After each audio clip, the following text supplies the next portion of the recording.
Hello, Mikel. Hi, John. I was just going to ask you about the opportunity tomorrow night. What an opportunity. I mean, it's, Gabriel Martnelli has said it's the biggest game of his life. Does it feel the same for you? What can the atmosphere bring? What an opportunity. It does, and you sense it. You sense the energy, the enthusiasm, that is something unique. Probably one of the biggest games that the Emirates have seen since we built it. And full of energy, enthusiasm, and can't wait to play the game tomorrow. It's incredible to think that Arsenal never won this trophy, bearing in mind the success that they've had. So what would that mean to you? And also, bearing in mind the season that you've had, just what would it mean to win the European Cup? Yeah, especially with the circumstances that we had this season and how we have overcome a lot of issues and challenges and the fact that the team is here. As one of the 4 best teams in Europe, it tells about the mindset, the spirit, and how much we really want it. So, yeah, we are making history. It's a beautiful story right now, but we want much more. Sam, take off. Hi, Mikel. Hi. We saw how the team invested so much emotional energy and the crowd as well into that Real Madrid game and the atmosphere here. Is it a case of just doing that again? I mean, is it that simple? Tomorrow more, I told them, and I'm not exaggerating when I said, guys, bring your boots, bring your shorts, bring your t-shirts, and let's play every ball together. You want to do something special, that place has to be something special, something that we haven't seen, and I really hope that everybody that comes tomorrow to the Emirates and everybody's watching and following us, it brings that energy with them. Dave, Guardian? Do you feel the weight of history? Arsenal obviously never won this tournament, and it's only the 3rd semi-final.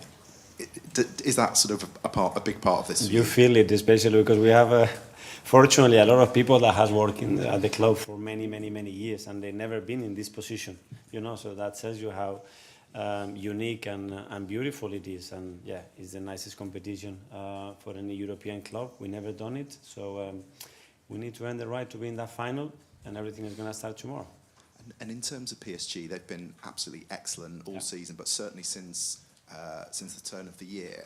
And yet Villa showed that maybe they can be vulnerable. I mean, do you take anything from what Villa did in that second leg? Yeah, obviously you learn a lot from every game. Is different. I think the context and results from both games are very, very different. The same with Liverpool. But what I take as well, a lot of things from the game that we played here. And we understand how strong they are as a team, the individuals that they have.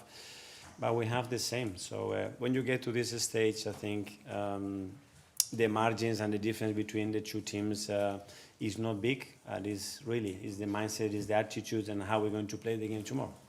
Alex from TNT. Mikel, for a lot of the Arsenal fans, the atmosphere in the Emirates for the Real Madrid game was probably the greatest they felt at the Emirates, let alone maybe ever at the club. Would you say the connection between the team and the fans is the strongest it's ever been since you were here as a player and your 5 years as manager? Yes.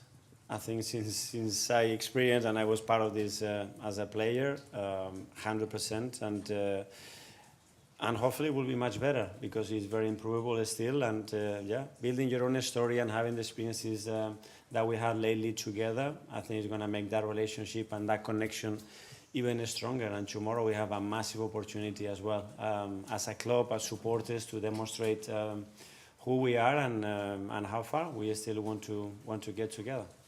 Go to John from the BBC. John Murray. Mikel, in that second half at Villa Park, Luis Enrique said that no other team had dominated PSG like they did, but they had to take risks at the time.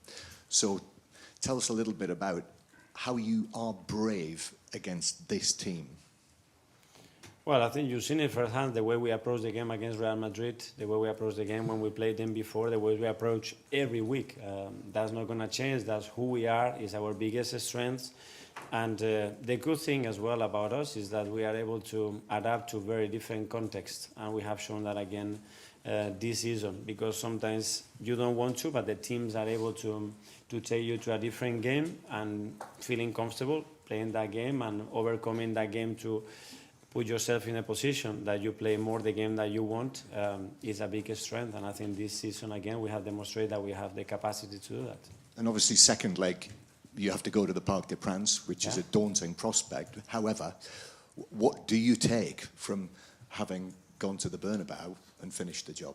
Well, I think going to the Bernabeu, I think is probably the biggest test that you can have as a European team because of the history, because of the very recent history and a lot of the things that happened there. And I think we managed that game really, really well. And I think that brings confidence and experience to a team that most of us, we never had before.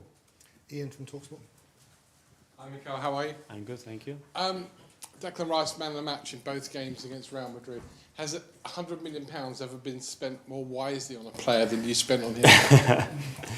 Hopefully when we win a lot of trophies together, we can justify that to ownership and everybody's happy. You know, we are extremely happy to have him. I think, again, he's made a few strides forwards to play with that presence, that determination, and actually to influence the game the way he did in both legs. Really impressive. And we need that. I think the individuals have to step in these moments.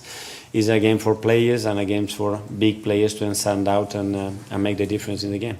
And the greatest modern day manager before you, of course, to manage this club, Arsene Wenger, had one shot at winning this trophy against Barcelona in the final. And what would it mean to you to have a shot at bringing home a trophy this club's never brought home before? Incredible opportunity. I mean, we are here to make people happy, to create history, and we are very close. And now we have to take the opportunity and make it happen.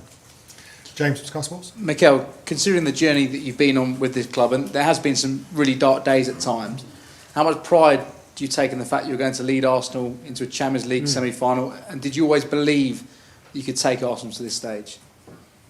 I hoped and I dreamed and I put all my work, effort and the support of a lot of people around the club to achieve it. But those days were necessary. I mean, to a journey to have sense and to achieve what you want to do, you have to learn and you have to go through certain periods to enjoy certain others. And this is where we are right now. And now we have to make the next step.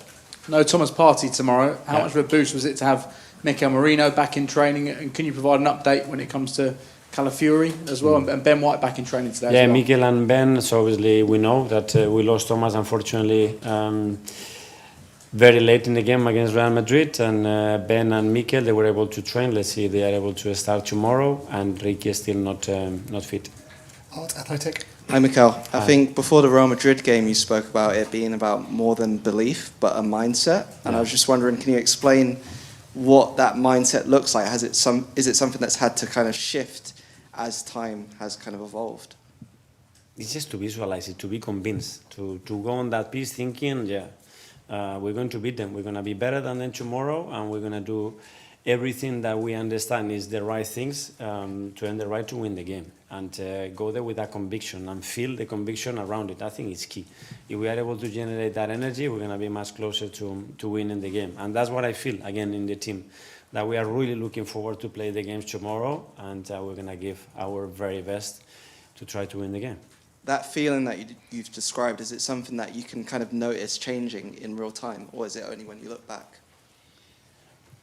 I think probably you feel it because it's been so much work done before, and because the players are really resonating with what we are doing, and they feel, we can face these guys and we can be better than them. And that's the feeling we had against Madrid or the previous round or through the group stages, and that's how we feel today. I look at them in the eyes, and they can't wait to play tomorrow. That's the feeling. James, ESPN. Hi, Mikel. You talk about sensing that weight of history. How do you and the players channel that sort of most positively into the game tomorrow? Well, it's just an opportunity. I mean, we have to have the feeling that we have to hold them back tomorrow to go on that pitch and express themselves. It's a moment now to say, okay, this is who we are. This is who we are as a team. This is who I am as an individual. And I'm going to put my very best in there to make it happen and play with that mindset and leave yourself go. They know everything now is about, okay, where are the limits and how far I'm able and how far I want to go. That's it. And we've talked about the game in October here. I mean, obviously there's a lot happened since then. Do you think that game's relevant to tomorrow night? I think we learn from each other, and obviously it was very important for us because at the time as well, they were one of the best teams in Europe and they were performing consistently. They have an excellent coach. They've been together now for a while.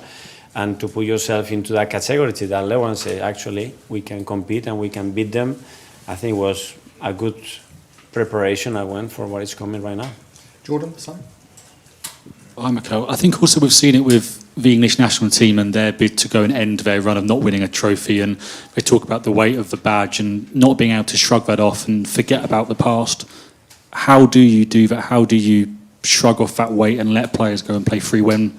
Live the now, the present is where we are. We are so fortunate. We put so much into it to be in the position that we are. We earn it with our work, with our enthusiasm, because we face a lot of challenges and we managed to compete at the highest level for 10 months. So we earn it. Now be present and live the moment. It's a beautiful moment. Let's live it and let's enjoy it.